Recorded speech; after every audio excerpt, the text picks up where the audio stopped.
Halo semuanya, saya Profesor Lee Hisong dan saya berasal dari Universitas Chongqing.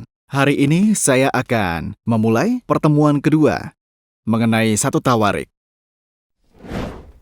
Dan sekarang saya akan menyampaikan 3 poin pada hari ini. Yang pertama, apakah fungsi dari silsilah di dalam kitab 1 Tawarik 1-9? Yang kedua, ciri-ciri apa yang dimiliki oleh silsilah dari kitab 1 Tawarik 1? Yang ketiga, ciri-ciri apa yang dimiliki oleh silsilah dalam 1 Tawarik 2 sampai yang keempat? Dalam pertemuan ini, kita akan melihat 1 Tawarik yang pertama sampai yang keempat. Ini pembukanya. Saudara, apa yang membuat kita sulit untuk mempelajari kitab 1 Tawarik? Karena dari awalnya sudah muncul silsilah. Apakah silsilah menjadi obat tidur? Tentu saja tidak. Silsilah memang memberikan kesan yang sulit. Tetapi, untuk mengerti kitab 1 Tawarik, penting untuk mengerti silsilah. Sekarang, kita akan mempelajari silsilah, dan saya ingin menyampaikan 3 pertanyaan yang harus diingat oleh saudara sekalian ketika membaca silsilah. Pertanyaan pertama, apakah Tuhan masih mempertahankan perjanjian dengan Israel? Yang kedua, apakah kita semua masih merupakan umat perjanjian Tuhan? Lalu, apa akar identitas kita semua? Yang ketiga, semua orang dari bangsa Israel, Daud dan Yerusalem, apakah hubungannya dengan kita semua yang ada di sini? Nah, mari kita lihat mengapa kitab 1 Tawarik itu dimulai dengan sebuah silsilah. Menurut silsilah Tawarik, banyak orang pada masa itu menghadapi krisis identitas. Meskipun mereka kembali dari Menara Babel, mereka masih hidup di bawah kekuasaan kerajaan Persia. Mereka tenggelam dalam rasa bersalah. Nenek moyang mereka telah lama dihukum oleh Tuhan karena kesalahan, dan mereka pun jatuh ke dalam perasaan bersalah. Dikatakan bahwa terlalu memalukan hidup seperti ini sebagai umat dari perjanjian Tuhan. Nah, kasih dan perhatian Tuhan kepada umat-umatnya yang berada di dalam kondisi ini dinyatakan melalui pemeliharaan oleh Tuhan kepada umat-umatnya. Kesimpulannya, Tuhan itu satu. Artinya, perhatian kepada satu orang. Selain itu, silsilah adalah bagaikan tali pusar yang menghubungkan antara Israel lama dan komunitas pemulihan. Bangsa Israel bukanlah bangsa yang mengembara di negeri asing. Mereka bukanlah bangsa yang putus asa di bawah penjajahan. Tetapi, mereka memiliki pengalaman yang berkesinambungan dengan Allah di masa lalu. Status mereka sebagai umat Allah memberikan isyarat bahwa akan ada pemulihan bagi mereka. Dan juga, saat orang-orang ini mencari akar identitasnya, mereka memainkan peran untuk memeriksa kembali dan menunjukkan bahwa mereka umat perjanjian Allah, kesinambungan dengan masa lalu, dan hak kekuasaan saat ini memulihkan bangsa Israel sebagai bangsa yang dikasihi Allah. Meskipun mereka hidup di negeri lain dan tanpa sebuah harapan, tetapi mereka menunjukkan sejak masa lalu bahwa akan ada pemulihan Tuhan. Untuk mengetahui masa kini dan melihat ke masa depan, kita perlu mengetahui sejarah masa lalu. Itulah sebabnya silsilah diperkenalkan kepada kita. Dan juga, perhatian Tuhan kepada bangsa Israel adalah 12 anak laki-laki dari Yakub. Kita tahu bahwa Tuhan tidak hanya tertarik kepada Israel Selatan ataupun Yehuda, tetapi juga kepada Israel Utara. Semua ini menunjukkan bahwa ternyata Tuhan peduli kepada umat perjanjiannya. Nah, sekarang marilah kita pelajari silsilah secara mendetail di pasal yang pertama. Apakah saudara siap? Baiklah, pasal 1. Silsilah dari Adam hingga Yakub. Tetapi, dalam Alkitab ini, Yakub tidak diperkenalkan sebagai Yakub, tetapi Israel.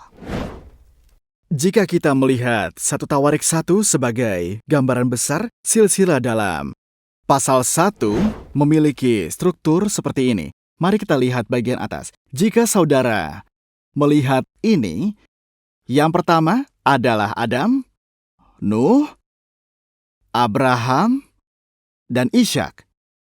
Di ayat pertama, ada nama Adam. Nuh di ayat yang keempat, di ayat 28 ada Abraham, dan 34 ada Ishak. Mereka adalah umat Tuhan yang penting yang muncul di perjanjian lama. Adam, lalu ada Nuh, Abraham, dan Ishak adalah tokoh kunci dalam perjanjian. Kemudian muncullah silsilah dari 3 keturunan Nuh, Yafet, Ham, dan Sem. Yafetlah yang pertama kali keluar, dan Sem yang terakhir. Lalu keturunan dari Ismail, kemudian anak-anak, keturunan istri kedua Abraham, dan kemudian keturunan Ishak. 2 anak Abraham adalah Ismail dan Ishak. Ishak muncul kedua dan di bagian yang terakhir. Kemudian Ishak dihubungkan lagi ke atas dan di ayat 34 disebutkan kedua anak Ishak, yaitu Esau dan Yakub. Tetapi Yakub sudah diperkenalkan sebagai Israel. Dan keturunan Israel diperkenalkan dari pasal 2 hingga pasal yang ke-8. Apa yang bisa diketahui dari hal ini? Inti dari silsilah dalam 1 Tawarik pasal yang pertama, seperti Adam, Nuh, Abraham, dan Ishak, adalah bahwa umat perjanjian Allah membentuk pusat. Dan kemudian di antara mereka diturunkan sebuah perjanjian. Abraham menurunkan kepada Ishak, dan Ishak menurunkan kepada Israel, yaitu Yakub. Mereka digunakan sebagai titik penghubung untuk menghubungkan zaman dengan membentuk garis di ujung. Mari kita lihat lebih dalam di 1 Tawarik 1 ayat yang pertama. Saudara memiliki Alkitab bukan? Mari kita baca bersama. 1 Tawarik 1 ayat yang pertama. Adam, Set, Enos. Dimulai dari siapa? Baiklah, kita lihat. Dimulai dari Adam. Wow, ini berarti dimulai sejak penciptaan. Alasan memperkenalkan Adam adalah karena penulis kitab Tawarik memperkirakan waktunya kembali ke penciptaan manusia oleh Tuhan. Rencana agung penciptaan Tuhan dengan menciptakan Adam dan juga Hawa, serta memberkati mereka semua, memecahkan silsilah dalam kitab 1 Tawarik. Karena itulah dimulai dari Adam. Alasan kedua, diawali oleh Adam. Karena perhatian dan cinta Tuhan untuk komunitas pemulihan ternyata begitu besar. Mari kita lihat perhatian seperti apa. Pemulihan terhadap umat didasarkan kepada kehendak Tuhan yang memberkati mereka dan rencana atas manusia yang dimiliki pada saat penciptaan. Termasuk janji pemulihan Tuhan yang menyatakan bahwa Ia akan membuat sejarah baru melalui komunitas pemulihan, sama seperti Ia memberkati Adam dan memulai umat manusia. Pemulihan umat perjanjian merupakan inti dari maksud Allah sejak penciptaan. Hati Tuhan yang ingin memulihkan semua umat dan memberikan mereka semua sebuah karunia. Nah, hal ini bisa disebut dengan Adam, dan ini semua dimulai dengan Adam. Di ayat 1 muncul Set dan Enos. Jika dilihat kitab Kejadian, Set dan Enos memiliki karakteristik silsilah yang unik. Lalu, silsilah dalam 1 Tawarik 1 sangat mirip sekali dengan silsilah dalam kitab Kejadian. Jika melihat Tawarik dan Kejadian, silsilah yang muncul dalam Kejadian 4 dan yang kelima ternyata banyak sekali mengutip dari silsilah ini. Kejadian 4 ayat 25 dikatakan bahwa larilah seorang anak laki-laki bagi Set juga, dan anak itu dinamainya Enos. Waktu itulah orang mulai memanggil nama Tuhan. Mereka mulai memanggil nama Tuhan Set dan Enos. Orang seperti apakah Set? Tuhan memberikan kepada Adam 2 orang putra, yaitu Kain dan juga Habel. Lalu siapa yang dia berikan untuk menggantikan Habel? Dia memberikan Set.